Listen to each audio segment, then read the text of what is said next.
King Solomon's Mines, by L. Rider Haggard, Chapter 9. Twala the King. It will not be necessary for me to detail at length the incidents of our journey to Loo. It took 2 full days travelling along Solomon's Great Road, which pursued its even course right into the heart of Kukuanaland. Suffice it to say that as we went the country seemed to grow richer and richer, and the kraals, with their wide surrounding belts of cultivation, more and more numerous. They were all built upon the same principles as the first camp which we had reached, and were guarded by ample garrisons of troops. Indeed, in Kukuanaland, as among the Germans, the Zulus, and the Masai, every able-bodied man is a soldier, so that the whole force of the nation is available for its wars, offensive or defensive.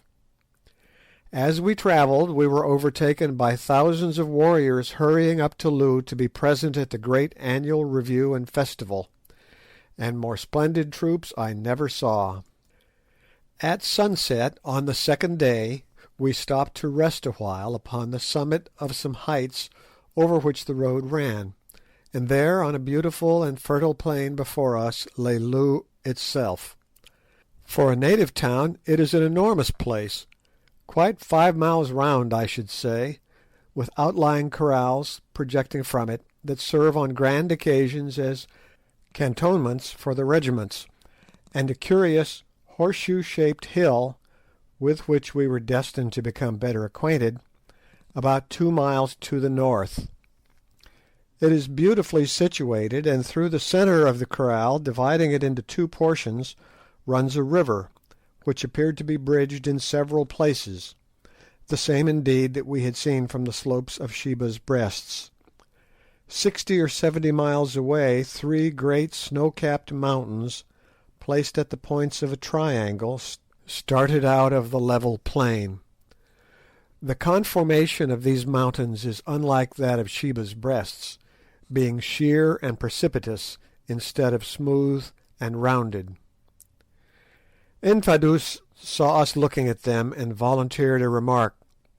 "The road ends there," he said, pointing to the mountains, known among the Kukuanas as the 3 Witches. "Why does it end?" I asked. "Who knows?" he answered with a shrug. "The mountains are full of caves, and there is a great pit between them. It is there that the wise men of old time used to go to get whatever it was they came for to this country, and it is there now that our kings are buried in the place of death." "What was it they came for?" I asked eagerly. "Nay, I know not. My lords who have dropped from the stars should know," he answered with a quick look. Evidently he knew more than he chose to say. "Yes," I went on, "you are right. In the stars we learn many things. I have heard, for instance, that the wise men of old came to these mountains to find bright stones, pretty playthings, and yellow iron." "My lord is wise," he answered coldly. "I am but a child, and cannot talk with my lord on such matters. My lord must speak with Gagool the old at the king's place, who is wise even as my lord," and he went away. So soon as he was gone I turned to the others and pointed out the mountains. "There are Solomon's diamond mines," I said. Umbopa was standing with them, apparently plunged in one of the fits of abstraction which were common to him, and caught my words. "Yes, Macumazahn," he put in Zulu. "The diamonds are surely there, and you shall have them, since you white men are so fond of toys and money."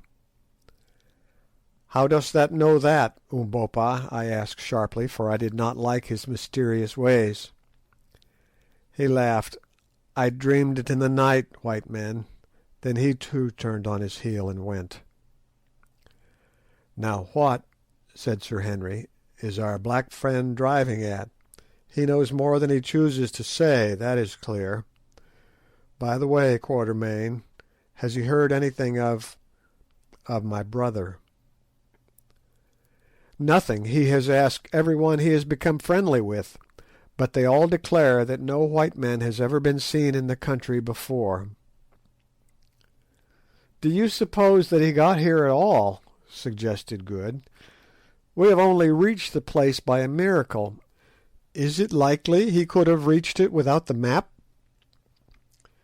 "I don't know," said Sir Henry gloomily, "but somehow I think that I shall find him." Slowly the sun sank, then suddenly darkness rushed down on the land like a tangible thing. There was no breathing space between the day and night, no soft transformation seen, for in these latitudes twilight does not exist. The change from day to night is as quick and as absolute as the change from life to death. The sun sank, and the world was wreathed in shadows. But not for long, for see in the west there is a glow, then come rays of silver light, and at last the full and glorious moon lights up the plain and shoots its gleaming arrows far and wide, filling the earth with a faint refulgence. We stood and watched the lovely sight, whilst the stars grew pale before this chastened majesty, and felt our hearts lifted up in the presence of a beauty that I cannot describe. Mine has been a rough life, but there are a few things I am thankful to have lived for, and one of them is to have seen that moon shine over Kukuanaland. Presently our meditations were broken in upon by our polite friend Infadoos. "If my lords are rested, we will journey on to Loo, where a hut is made ready for my lords to-night. The moon is now bright, so that we shall not fall by the way." We assented, and in an hour's time were at the outskirts of the town, of which the extent, mapped out as it was by thousands of campfires, appeared absolutely endless. Indeed, Good, who is always fond of a bad joke, christened it Unlimited Loo. Soon we came to a moat with a drawbridge, where we were met by the rattling of arms and the hoarse challenge of a sentry. Infadoos gave some password that I could not catch, which was met with a salute, and we passed on through the central street of the great grass city.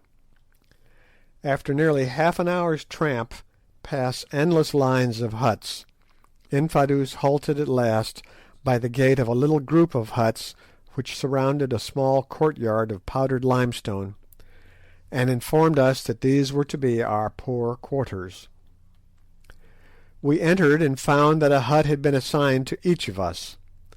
These huts were superior to any that we had yet seen, and in each was a most comfortable bed made of tanned skins, spread upon mattresses of aromatic grass.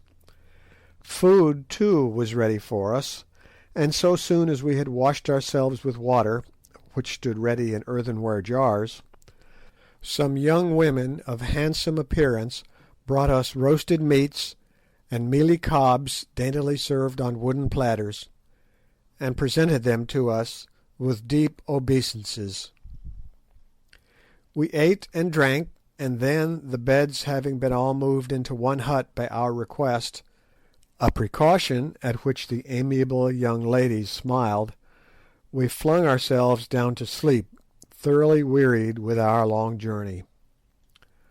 When we woke it was to find the sun high in the heavens, and the female attendants, who did not seem to be troubled by any false shame, already standing inside the hut, having been ordered to attend and help us to make ready.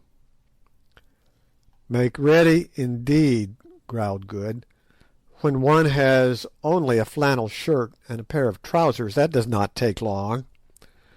I wish you would ask them for my trousers, Quatermain." I asked accordingly, but was informed that these sacred relics had already been taken to the king, who would see us in the forenoon. Somewhat to their astonishment and disappointment, having requested the young ladies to step outside, we proceeded to make the best toilet of which the circumstances admitted.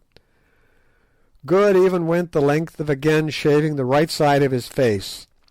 The left, on which now appeared a very fair crop of whiskers, we impressed upon him he must on no account touch. As for ourselves, we were content with a good wash and combing our hair. Sir Henry's yellow locks were now almost upon his shoulders, and he looked more like an ancient Dane than ever, while my grizzled scrub was fully an inch long instead of half an inch, which is the general way I considered my maximum length. By the time that we had eaten our breakfast and smoked a pipe, a message was brought to us by no less a personage than Infadoos himself that Twala the king was ready to see us, if we would be pleased to come. We remarked in reply that we should prefer to wait till the sun was a little higher. We were yet weary with our journey, etc., etc. It is always well, when dealing with uncivilized people, not to be in too great a hurry. They are apt to mistake politeness for awe or servility. So, although we were quite as anxious to see Twala as Twala could be to see us, we sat down and waited for an hour, employing the interval in preparing such presents as our slender stock of goods permitted, namely, the Winchester rifle, which had been used by poor Ventvögel, and some beads. The rifle and ammunition we determined to present to His Royal Highness, and the beads were for his wives and courtiers. We had already given a few to Infadoos and Scragga, and found that they were delighted with them, never having seen such things before. At length we declared that we were ready, and guided by Infadoos started off to the audience, Umbopa carrying the rifle and beads. After walking a few hundred yards, we came to an enclosure, something like that surrounding the huts which had been allotted to us, only 50 times as big, for it could not have covered less than 6 or 7 acres of ground. All round the outside fence stood a row of huts which were the habitations of the king's wives. Exactly opposite the gateway, on the further side of the open space, was a very large hut, built by itself, in which His Majesty resided. All the rest was open ground, that is to say, it would have been open had it not been filled by company after company of warriors, who were mustered there to the number of 7,000 or 8,000. These men stood still as statues as we advanced through them, and it would be impossible to give an adequate idea of the grandeur of the spectacle which they presented, with their waving plumes, their glancing spears, and iron-backed ox-hide shields. The space in front of the large hut was empty, but before it were placed several stools. On 3 of these, at a sign from Infadoos, we seated ourselves, Umbopa standing behind us. As for Infadoos, he took up a position by the door of the hut. So we waited for 10 minutes or more in the midst of a dead silence, but conscious that we were the object of the concentrated gaze of some 8,000 pairs of eyes. It was a somewhat trying ordeal, but we carried it off as best we could. At length the door of the hut opened, and a gigantic figure, with a splendid tiger-skin kaross flung over its shoulders, stepped out, followed by the boy Scragga, and what appeared to us to be a withered-up monkey wrapped in a fur cloak. The figure seated itself upon a stool. Scragga took his stand behind it, and the withered-up monkey crept on all fours into the shade of the hut and squatted down. Still there was silence.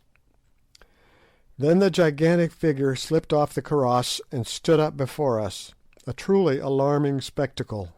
It was that of an enormous man, with the most entirely repulsive countenance we had ever beheld. This man's lips were as thick as a negro's. The nose was flat. He had but one gleaming black eye, for the other was represented by a hollow in the face, and his whole expression was cruel and sensual to a degree.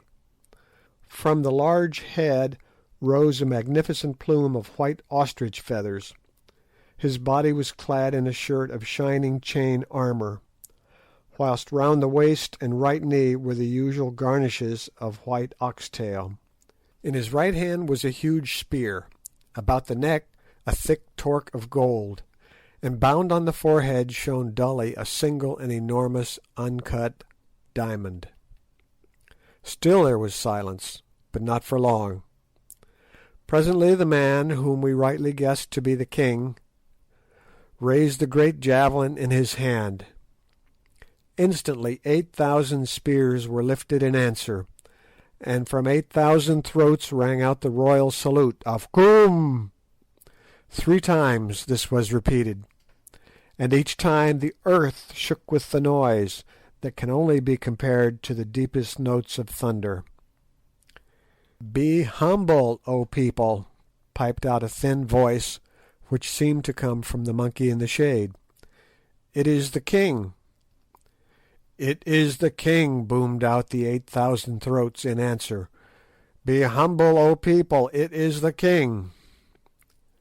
Then there was a silence again, dead silence. Presently, however, it was broken. A soldier on our left dropped his shield, which fell with a clatter on to the limestone flooring. Twala turned his one cold eye in the direction of the noise. "Come hither, thou," he said in a cold voice. A fine young man stepped out of the ranks and stood before him. "It was thy shield that fell, thou awkward dog. Wilt thou make me a reproach in the eyes of these strangers from the stars? What hast thou to say for thyself?" We saw the poor fellow turn pale under his dusty skin. "It was by chance, O calf of the black cow," he murmured. "Then it is a chance for which thou must pay. Thou hast made me foolish. Prepare for death." "I am the king's ox," was the low answer. "Scragga," roared the king, "let me see how thou canst use thy spear. Kill me this blundering fool." Scragga stepped forward with an ill-favoured grin, and lifted his spear. The poor victim covered his eyes with his hand and stood still. As for us, we were petrified with horror. Once, twice he waved the spear, and then struck. Ah, right home! The spear stood out a foot behind the soldier's back. He flung up his hands and dropped dead. From the multitude about us rose something like a murmur. It rolled round and died away. The tragedy was finished. There lay the corpse, and we had not yet realised that it had been enacted. Sir Henry sprang up and swore a great oath, then, overpowered by the sense of silence, sat down again. "The thrust was a good one," said the king. "Take him away." 4 men stepped out of the ranks, and lifting the body of the murdered man, carried it thence. "Cover up the bloodstains, cover them up," piped out the thin voice that proceeded from the monkey-like figure. "The king's word is spoken. The king's doom is done." Thereupon a girl came forward from behind the hut, bearing a jar filled with powdered lime, which she scattered over the red mark, blotting it from sight. Sir Henry, meanwhile, was boiling with rage at what had happened. Indeed, it was with difficulty that we could keep him still. "Sit down, for heaven's sake," I whispered. "Our lives depend on it." He yielded and remained quiet. Twala sat silent until the traces of the tragedy had been removed. Then he addressed us. "White people," he said, "who come hither whence I know not, and why I know not, greeting." "Greeting, Twala, king of the Kukuanas," I answered. "White people, whence come ye, and what seek ye?" "We come from the stars. Ask us not how. We come to see this land." "Ye journey from far to see a little thing. And that man with you, pointing to Umbopa, does he also come from the stars? Even so, there are people of thy colour in the heavens above. But ask not of matters too high for thee, Twala the king. Ye speak with a loud voice, people of the stars, Twala answered in a tone which I scarcely liked. Remember that the stars are far off, and ye are here. How if I make you as him whom they bore away? I laughed out loud, though there was little laughter in my heart. O king, I said, be careful, walk warily over hot stones, lest thou shouldst burn thy feet. Hold the spear by the handle, lest thou should cut thy hands. Touch but one hair of our heads, and destruction shall come upon thee. What, have not these, pointing to Infadus and Scragga, who, young villain that he was employed in cleaning the blood of the soldier off his spear, told thee what manner of men we are? Hast thou seen the like of us? And I pointed to Good, feeling quite sure that he had never seen anybody before who looked in the least like him as he then appeared. It is true I have not, said the king, surveying Good with interest. Have they not told thee how we strike with death from afar? I went on. They have told me, but I believe them not. Let me see you kill. Kill me a man among those who stand yonder, and he pointed to the opposite side of the kraal, and I will believe. Nay, I answered, we shed no blood of men except in just punishment. But if thou wilt see, bid thy servants drive in an ox through the kraal gates, and before he has run 20 paces I will strike him dead. Nay, laughed the king, kill me a man, and I will believe. Good, O king, so be it, I answered coolly. Do thou walk across the open space, and before thy feet reach the gate thou shalt be dead. Or if thou wilt not, send thy son Scragga, whom at the moment it would have given me much pleasure to shoot. On hearing this suggestion, Scragga uttered a sort of howl and bolted into the hut. Twala frowned majestically. The suggestion did not please him. Let a young ox be driven in, he said. 2 men at once departed, running swiftly. Now, Sir Henry, said I, do you shoot. I want to show this ruffian that I am not the only magician of the party. Sir Henry accordingly took his express and made ready. I hope I shall make a good shot, he groaned. You must, I answered. If you miss with the first barrel, let him have the second. Sight for 150 yards, and wait till the beast turns broadside on. Then came a pause, until presently we caught sight of an ox running straight for the kraal gate. It came on through the gate, then catching sight of the vast concourse of people stopped stupidly, turned round and bellowed. Now's your time, I whispered. Up went the rifle. Bang! Thud, and the ox was kicking on his back, shot in the ribs. The semi-hollow bullet had done its work well, and a sigh of astonishment went up from the assembled thousands. I turned round coolly. Have I lied, O king? Nay, white man, it is the truth, was the somewhat odd answer. Listen, Twala, I went on, thou hast seen. Now know we come in peace, not in war. See, and I held up the Winchester repeater. Here is a hollow staff that shall enable thee to kill, even as we kill. Only I lay this charm upon it, thou shalt kill no man with it. If thou liftest it against a man, it shall kill thee. Stay, I will show thee. Bid a soldier step 40 paces and place the shaft of a spear in the ground, so that the flat blade looks towards us. In a few seconds it was done. Now see, I will break yonder spear. Taking a careful sight, I fired. The bullet struck the flat of the spear and shattered the blade into fragments. Again the sigh of astonishment went up. "Now, Twala, we give this magic tube to thee, and by I will show thee how to use it. But beware how thou turnest the magic of the stars against a man of earth." And I handed him the rifle. The king took it very gingerly and laid it down at his feet.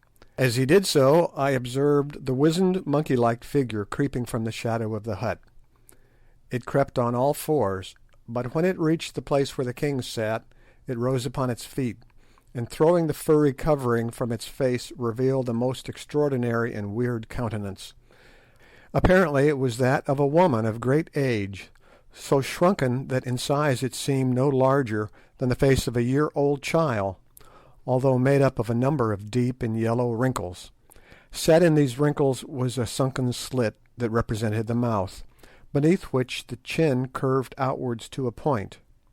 There was no nose to speak of. Indeed, the visage might have been taken for that of a sun-dried corpse, had it not been for a pair of large black eyes, still full of fire and intelligence, which gleamed and played under the snow-white eyebrows, and the projecting parchment-coloured skull, like jewels in a charnel house. As for the head itself, it was perfectly bare and yellow in hue, while its wrinkled scalp moved and contracted like the hood of a cobra. The figure to which this fearful countenance belonged, a countenance so fearful indeed that it caused a shiver of fear to pass through us as we gazed at it, stood still for a moment.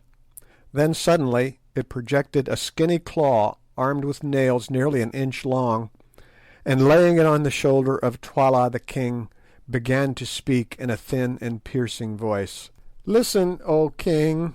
Listen, O warriors! Listen, O mountains and plains and rivers, home of the Kukuana race!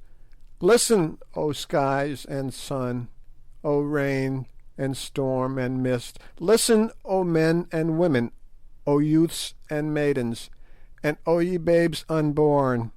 Listen, all things that live and must die! Listen, all dead things that shall live again, again to die! Listen, the spirit of life is in me, and I prophesy, I prophesy, I prophesy." The words died away in a faint wail, and dread seemed to seize upon the hearts of all who heard them, including our own. This old woman was very terrible. "Blood, blood, blood, rivers of blood, blood everywhere. I see it, I smell it, I taste it. It is salt. It runs red upon the ground. It rains down from the skies. Footsteps, footsteps, footsteps, the tread of the white man coming from afar. It shakes the earth trembles before her master. Blood is good, the red blood is bright. There is no smell like the smell of new-shed blood. The lions shall lap it and roar. The vultures shall wash their wings in it and shriek with joy. I am old, I am old, I have seen much blood, but I shall see more ere I die, and be merry. How old am I, think ye? Your fathers knew me, and their fathers knew me, and their fathers' fathers' fathers. I have seen the white man and know his desires. I am old, but the mountains are older than I. Who made the great road, tell me? Who wrote the pictures on the rocks, tell me? Who reared up the three silent ones yonder, that gaze across the pit, tell me?" And she pointed towards the three precipitous mountains which we had noticed on the previous night. "Ye know not, but I know. It was a white people who were here before ye are, who shall be here when ye are not, who shall eat you up and destroy you. Yea, yea, yea. And what came they for, the white ones, the terrible ones, the skilled in magic and all learning, the strong, the unswerving? What is that bright stone upon thy forehead, O king? Whose hands made the iron garment upon thy breast, O king? Ye know not, but I know. I, the old one, I, the wise one. I, the Isanusi, the witch doctress." Then she turned her bald vulture head towards us. "What seek ye, white men of the stars? Ah, yes, of the stars. Do ye seek a lost one? Ye shall not find him here. He is not here. Never for ages upon ages has a white foot pressed this land. Never except once, and I remember that he left it but to die. Ye come for bright stones. I know it, I know it. Ye shall find them when the blood is dry. But ye shall return whence ye came. Or shall ye stop with me? Ha ha ha! And thou with the dark skin and the proud bearing," and she pointed her skinny finger at Umbopa. "Who art thou, and what seekest thou? Not stones that shine, not yellow metal that gleams, these thou leavest to white men from the stars. Methinks I know thee. Methinks I can smell the smell of the blood in thy heart. Strip off thy girdle." Here the features of this extraordinary creature became convulsed, and she fell to the ground foaming in an epileptic fit, and was carried into the hut. The king rose up trembling and waved his hand. Instantly the regiments began to file off, and in 10 minutes, save for ourselves, the king, and a few attendants, the great space was left empty. "White people," he said, "it passes in my mind to kill you. Gagool has spoken strange words. What say ye?" I laughed. "Be careful, O king. We are not easy to slay. Thou hast seen the fate of the ox. Wouldst thou be as the ox is?" The king frowned. "It is not well to threaten the king." "We threaten not. We speak what is true. Try to kill us, O king, and learn." The great savage put his hand to his forehead and thought. "Go in peace," he said at length. "To-night is the great dance. Ye shall see it. Fear not that I shall set a snare for you. To-morrow I will think." "It is well, O king," I answered unconcernedly, and then, accompanied by Infadoos, we rose and went back to our kraal. End of chapter 9.